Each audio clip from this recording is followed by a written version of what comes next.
Otros milagros le fueron atribuidos: amainar una tormenta o resucitar a un marinero egipcio. Su fama le confirió el nombre del obispo de los niños. Su fama en Oriente fue en aumento, e incluso los vikingos lo tomaron como protector, pasando finalmente a Rusia a principios del siglo X como santo nacional. En el año 1087, sus restos fueron robados de la catedral de Mira y depositados en la ciudad italiana de Bari. La tradición inicial fue 6 de diciembre. En esa fecha se entregaban regalos a los niños. Tras la Contrarreforma católica y el Concilio de Trento en el siglo XVI, surgió el llamado Christkindl, o Niño Jesús, que también repartía regalos, pero el día 25. Finalmente, a pesar de que se celebrase el día 6 de diciembre a San Nicolás, los regalos serían entregados el día 25. En Alemania, el término Christkindl derivó en un apodo con el que se conocía San Nicolás, el apodo Christkindl.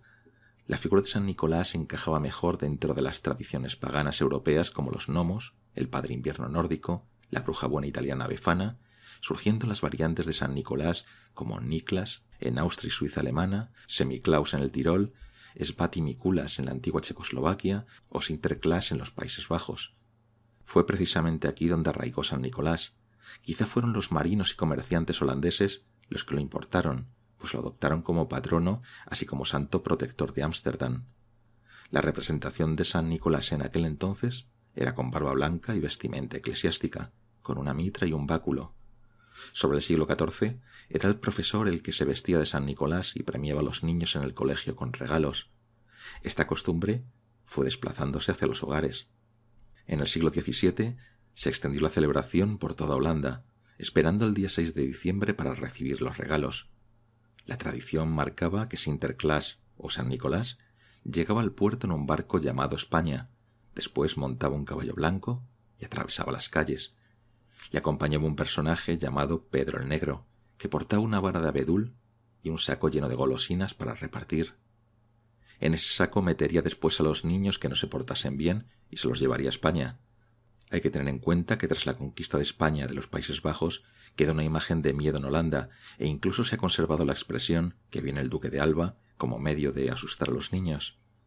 Inicialmente San Nicolás y Pedro el Negro visitaban casas arrojando dulces sobre una sábana que los niños extendían en el salón. Conversaba con ellos para ver si habían sido o no buenos y prometía regresar con los regalos.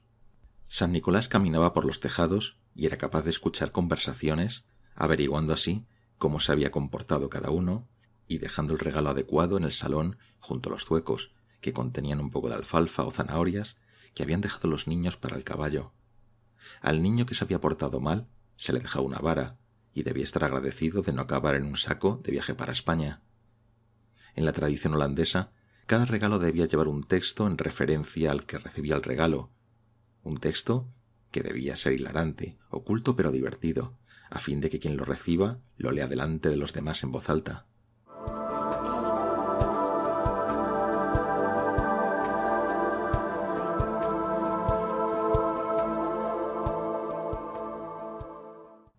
Una vez que emigraron los primeros colonos holandeses a América en el siglo XVII, erigieron ya una estatua a San Nicolás.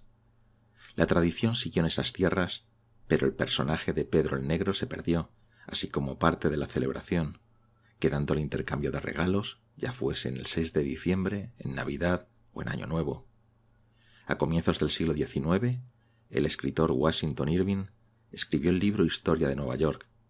Aquí cambió la descripción de San Nicolás, de forma que ahora volaba con el caballo, fumaba con una larga pipa holandesa, no llevaba la vestimenta religiosa y su carácter era borrachón, arrojando regalos por las chimeneas de las casas.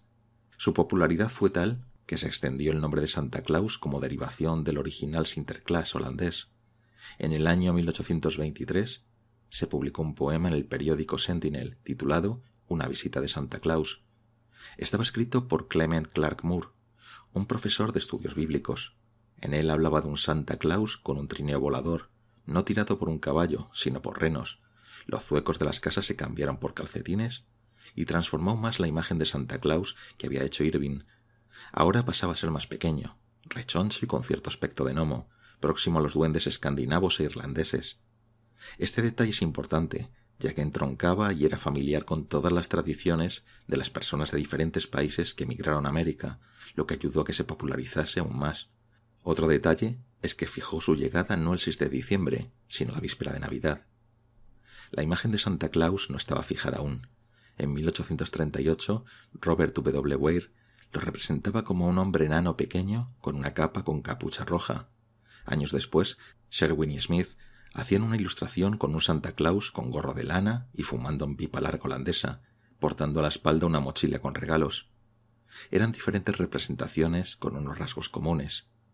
Thomas Nast nació en Baviera, en Alemania, y de pequeño emigró con su familia a Estados Unidos.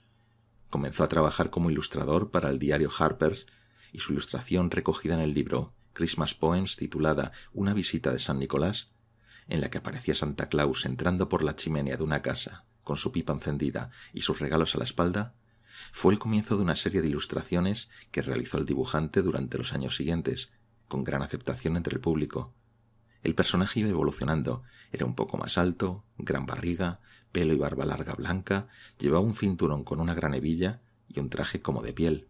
Con la llegada del color a la litografía, el traje de Santa Claus se tiñó de rojo, como las bayas del acebo.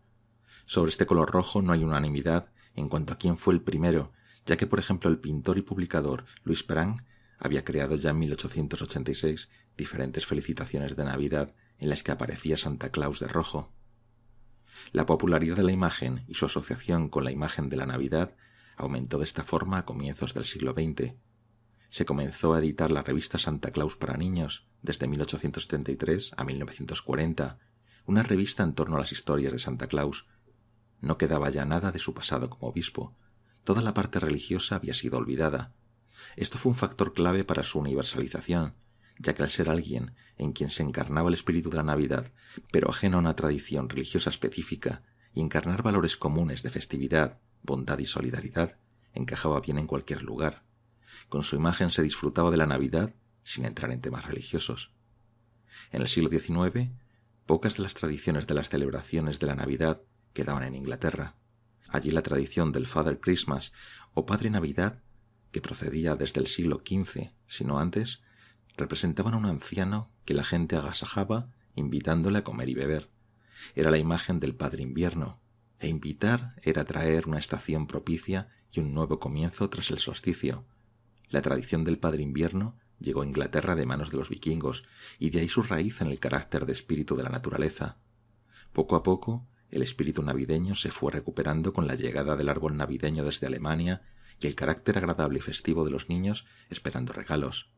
Se publicaron obras como los cuentos de Navidad de Charles Dickens, y posteriormente Susan Warner escribió El calcetín de Navidad, dando a conocer la costumbre americana de dejar los calcetines colgados la noche de Navidad. En Inglaterra, en lugar de dejarse junto a la chimenea, se dejaban al pie de la cama, y además de encontrar al día siguiente dulces dentro de ellos, también encontrarían una manzana como elemento propiciatorio. Los periódicos comenzaron a hablar de Santa Claus y de sus visitas a las casas para dejar regalos. Unos adoptaron este nombre, pero otros mantuvieron el Father Christmas. Ya desde Inglaterra pasaría a extenderse por Europa. En Francia sería Père Noël, Padre Navidad. En este país se fundiría con el Bon Homme Noël, el Buen Hombre Navidad, a quien se le describía como un hombre mayor con barba blanca, una capa con capucha y cargado de juguetes y golosinas. Le acompañaba el Padre Foutard, o Padre Azotador, que es quien se encargaba de los niños malos. Como vemos, esta tradición era similar a la de Holanda, en donde este papel era representado por Pedro el Negro. En Alemania, el Christkindl se adoptó tras la Reforma protestante para quitar peso a los santos. De esta forma, no se celebraba en San Nicolás el día 6 de diciembre y se trasladó al 25 de diciembre, a la fecha del nacimiento del niño Jesús. El Christkindl se representaba como un niño con pelo rubio y cara de ángel, identificándose en muchos casos con el niño Jesús. Los regalos los depositaba junto al árbol de Navidad, y se sabía que había abandonado el lugar cuando sonaba una campanilla. Actualmente se ha personificado con una chica vestida de blanco, con peluca y una campanilla en la mano. En Francia, la costumbre de que el niño Jesús trajese los regalos en Navidad tampoco se implantó, y cada vez era más complicado para la Iglesia católica detener el empuje del Papá Noel importado. Mientras tanto, a España no había llegado esta tradición, Sí había al principio una tradición que indicaba que la Virgen junto con el niño descendían en las casas por la chimenea en la víspera de Navidad. Por este motivo había que dejar un buen fuego para dar calor e incluso se dejaban mudas de pañales para cambiar al niño.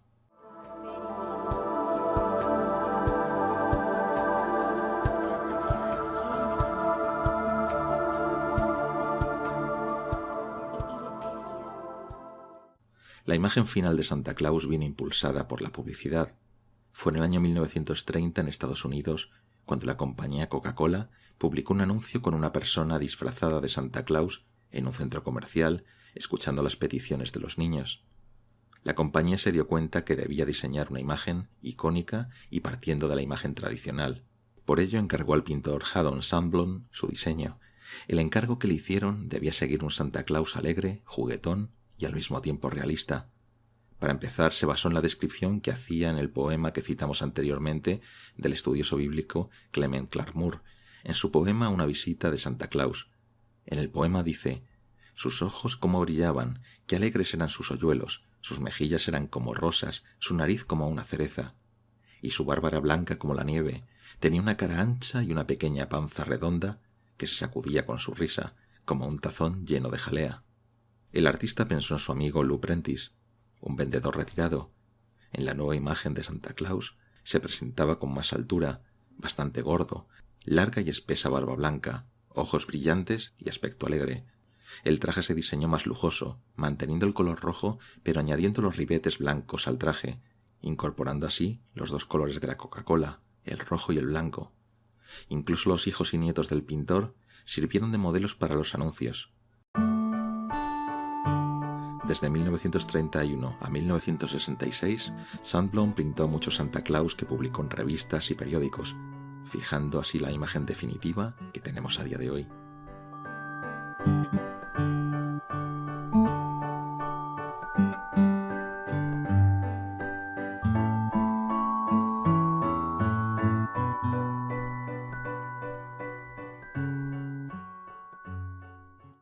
Otro elemento que es habitual en la Navidad es el conocido como árbol de Navidad. El árbol ha sido desde hace milenios considerado sagrado, principalmente árboles como el roble o el fresno. La dendrolatría o culto a los árboles era habitual en la antigüedad, no solo entre los celtas, también entre otras culturas desde la antigua Roma hasta la India.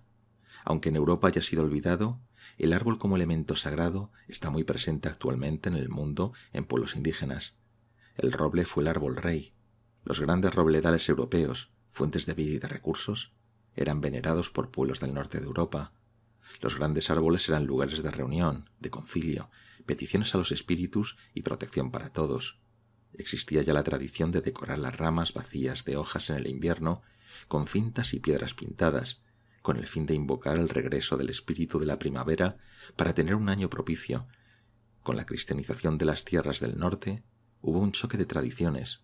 San Bonifacio, en el siglo VIII, realizó una cristianización muy agresiva de las tierras germanas, y quedó en el recuerdo la historia del derribo del gran roble sagrado ante el pueblo germano. Aquí comenzó una sustitución de símbolos, cambiar el roble por el abeto, que se asociaría a la idea del árbol del niño Jesús. El abeto también era considerado sagrado.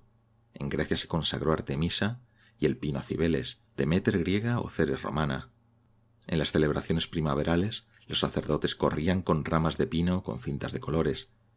Cuentan las leyendas que Atis, hijo de Zeus y Cibeles, se enamoró de una ninfa y finalmente enloqueció de tal forma que se castró y murió. Cibeles lo resucitó en forma de pino. En las celebraciones romanas de Cibeles se talaba un pino, se portaba decorado con cintas de lana y guirnaldas violetas, celebrándose a modo de funeral de Atis. Esto se realizaba a comienzos de marzo, justo cuando, según el calendario romano, finalizaba el año viejo y comenzaba el nuevo. En estas celebraciones podemos ver cierta similitud con las celebraciones cristianas, la de Cibeles con la Navidad y la de Atis con la Pascua. Con el pino y el abeto como candidatos a sustituir al roble, la Iglesia argumentó que el abeto, por su forma triangular, representaba la Trinidad, arriba el Padre y en los extremos inferiores el Hijo y el Espíritu Santo. En el siglo VIII, el abeto se decoraba con dulces, pero llegado el siglo XVIII empezó a incorporarse bolas de los sopladores de vidrio de Bohemia. El árbol se fue extendiendo desde Alemania hacia Austria en 1813, a Polonia, a Gran Bretaña, con el príncipe Alberto, esposo de la reina Victoria, y a Francia, aquí principalmente a través de la zona de Alsacia y Lorena, las zonas de influencia alemana. En Alsacia se relacionaba el abeto con el Gran Klaus, el anciano que venía en Navidad y que portaba los regalos y una rama de abeto. Una vez llegados los regalos, la tradición marcaba que había que plantar la rama de abeto en una caja de madera sostenida con piedras y decorada con musgo para después decorarla. El árbol se fue extendiendo e incluso llegó a España a principios del siglo XX, penetrando por Cataluña desde Francia, aunque siempre ha producido un cierto contraste, puesto que es un árbol que recuerda más al norte de Europa, los bosques y la nieve, algo que en el Mediterráneo resulta ajeno.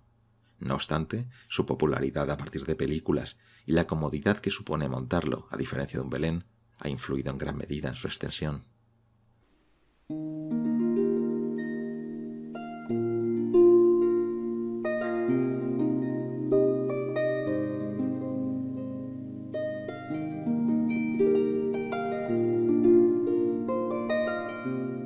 Otros elementos vegetales están también presentes en la Navidad.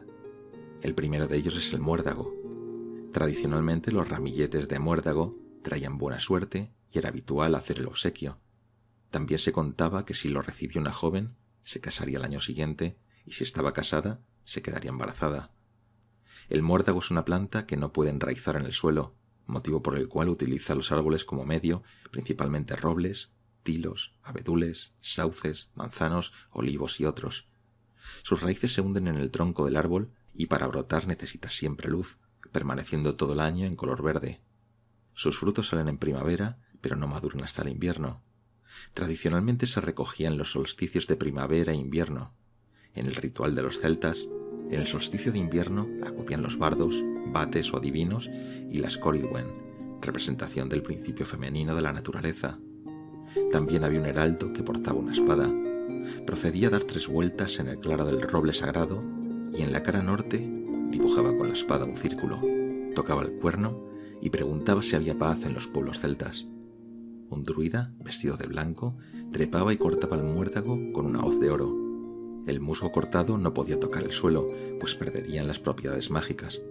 Cada brote era depositado en un lino blanco, sostenido por 4 mujeres y la Coridwen. Se hacían invocaciones propiciatorias y después las Coridwen elaborarían pociones con las bayas. Cada participante llevaría un ramillete y habría una gran fiesta en la que se tomaría hidromiel y una galleta.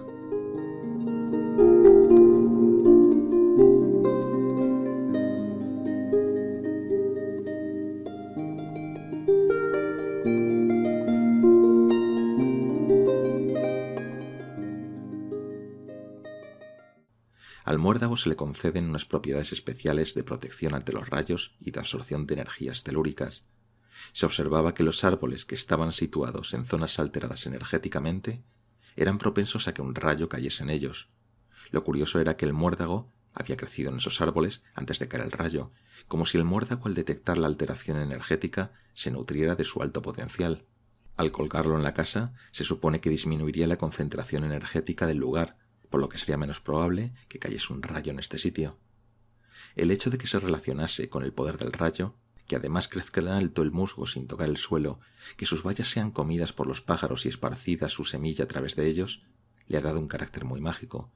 Plinio el Viejo mencionaba que las mujeres celtas portaban un trocito de muérdago para favorecer la fertilidad. Sus propiedades no han sido solo referentes a la fertilidad, ya que también se empleó en el umbral de la casa para evitar pesadillas, o incluso debajo de la almohada para tener sueños proféticos. En la obra La Eneida, Virgilio nos recuerda cómo Eneas logró volver del país de los muertos cuando mostró al barquero Caronte el ramo de muérdago. Este quedó tan sorprendido que llevó de vuelta a Eneas al lado de los vivos. Esta es la sorpresa del muérdago, que nos trae de nuevo a la vida tras el letargo invernal. Otro elemento vegetal presente es el acebo, presente en regalos, adornos y colgantes, con sus hojas verdes y sus bayas rojas, da un colorido muy especial.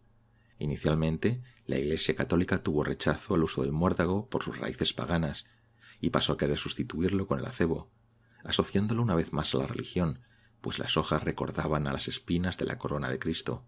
Sus frutos ayudan a sobrevivir a especies animales y, al contrario que el muérdago, La tradición no lo asocia a una historia mágica.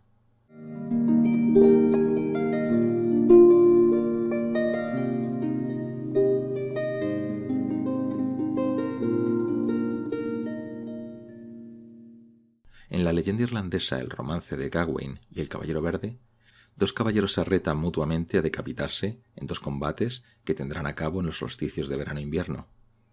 El Caballero Verde es una especie de ser vegetal. Finalmente en el combate, el Caballero del Acebo, el ser vegetal, perdona a Sir Gawain, el Caballero del Roble. En el medievo, San Juan también es decapitado. Adquirió el nombre del Rey del Roble, por lo que Jesús adquiriría el del Rey del Acebo. Incluso en los villancicos se incluye en la letra la preponderancia del acebo. Poco a poco se imponía por encima del muérdago, añadiendo varios motivos más. Además del apoyo religioso, sus vistosas bayas rojas, en contraste con las hojas verdes, hacían de él una decoración perfecta. Por otro lado, las tradiciones se perdían, y el olvidado muérdago dejó paso a un acebo más aparente. Teniendo en cuenta que en el siglo XIX se desarrolló la litografía a color, su impresión en felicitaciones y tarjetas navideñas quedaba aún más atractiva a diferencia del muérdago. De esta forma, el acebo sustituyó al muérdago e incluso propiedades como el buen augurio pasaron a él. Otros elementos navideños que podemos citar son la flor de Pascua, que añade el simbolismo del color verde, de la primavera y la fertilidad, junto con el rojo, el fuego, la sangre y la vida. Las velas hacen la unión entre materia y espíritu. A medida que la vela, la materia, es consumida por el fuego, se evapora el humo, el alma. El fuego, como elemento purificador, aparece en las hogueras navideñas, y que inicialmente serían grandes hogueras. La iluminación del árbol y de las calles sería traer la luz a la noche. Las estrellas brillantes guían en el camino y sugieren la bajada de esas estrellas del firmamento a la tierra. En términos religiosos, Jesús es la luz del mundo y descendió a la tierra para nacer entre los hombres. En las decoraciones aparecen también herraduras para la buena fortuna. El poder del hierro, de la forja, en la que el metal y fuego se mezclan, recoge todo este aspecto mágico que tenían figuras mitológicas como Vulcano. El hierro es protector, vela por la vida humana, el ganado y las cosechas. Las piñas, contenedoras de semillas de vida y por lo tanto símbolo dador de vida, hemos visto que ya venían de tradiciones como la romana. Las campanas y campanillas nos recuerdan las buenas noticias por venir, y desde el aspecto religioso hacen referencia a las campanas que sonaron con los ángeles en Belén, anunciando el nacimiento de Jesús. La manzana en la antigüedad aparecía entre los regalos como símbolo de salud. La manzana ha sido considerada dentro de la mitología como un fruto mágico y podemos poner como ejemplo las manzanas de oro del jardín de las Hespérides. Como reminiscencia de cuando se colgaban manzanas de los árboles de Navidad, quedan las bolas de adorno, incluso velas en forma de manzana. Todo elemento simbólico, y como tal, tiene un significado histórico y profundo.